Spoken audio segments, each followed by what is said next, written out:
Bonjour, bienvenue, c'est Laurent Morphose. Aujourd'hui, on va parler de Ghostbusters, l'héritage.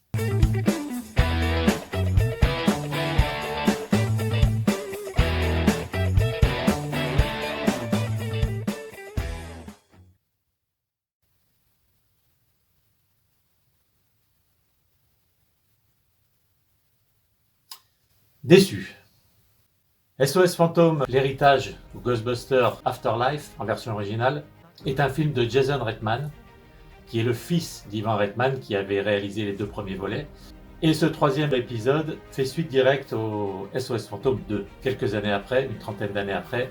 Alors voilà mon avis un petit peu tardif sur ce film par rapport aux autres vidéos qui sont sorties.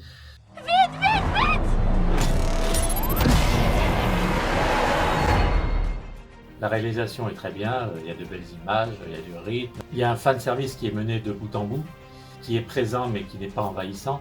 Alors déjà, le premier problème pour moi, c'est que ça se passe à la campagne. Ça emmerde qui? Personne à part une vache et deux chèvres et trois lapins. Le premier se déroulait en plein cœur de Manhattan, donc là c'était plus prenant, plus palpitant et c'était au milieu de la population.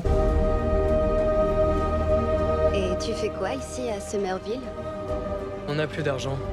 Mon grand-père nous a laissé une vieille ferme flippante en pleine cambrousse. Il y a quelque chose qui arrive dans le film à un moment donné, mais ça arrive beaucoup trop tard. Et surtout, ça disparaît beaucoup trop vite.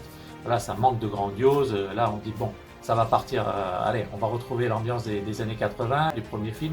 Et puis non, ça s'étouffe, ça s'essouffle. Voilà, ça repart, c'est terminé. Alors, toute la première partie du film, on a l'impression d'être dans les Goonies. Hein, cette bande de jeunes là, qui partent à l'aventure. Bon, pourquoi pas, ça prend une autre direction, mais bon. Alors la fin laisse supposer une suite, et là ça serait peut-être intéressant de voir la suite. C'est vraiment la toute fin qui nous ramène dans l'ambiance de 1984, alors peut-être que s'il y a une suite, un numéro 2, ou plutôt un numéro 4, là peut-être que ça deviendra intéressant. Voilà, ce film pose les bases, mais j'ai envie de dire trop. Voilà, c'est dommage parce qu'il y a une bonne idée de départ, on retrouve les petits-enfants d'un des Ghostbusters. L'idée de base est bonne, ça stagne et puis on se dit à quel moment ça va démarrer, quoi, à quel moment ça va partir. Voilà, pour ce qui est du fanservice, c'est bien mené. Bon, on retrouve quelques personnages du premier film. Vous êtes-vous jamais trouvé nez à nez avec un revenant, un spectre ou un fantôme? Alors ce film n'est pas désagréable à voir, on ne voit pas passer les 2 heures.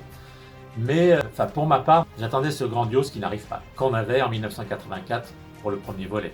Ne parlons pas du second, parce que le second pour moi, c'est pas un ratage complet, mais presque.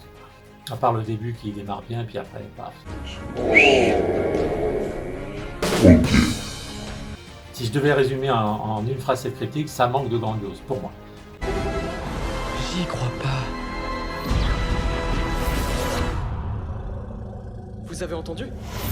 Quelque chose s'approche. Toute la ville est en mode Walking Dead.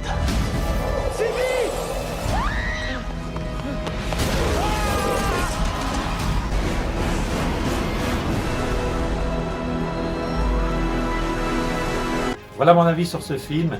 Je vous invite à liker la vidéo, à la partager. Dites-moi dans les commentaires si vous avez apprécié ce film ou non. Allez jeter un coup d'œil sur cette vidéo, je vous ai préparé toutes les sorties de l'année 2022 et je vous dis à la prochaine. Bonne année à tous. Ciao.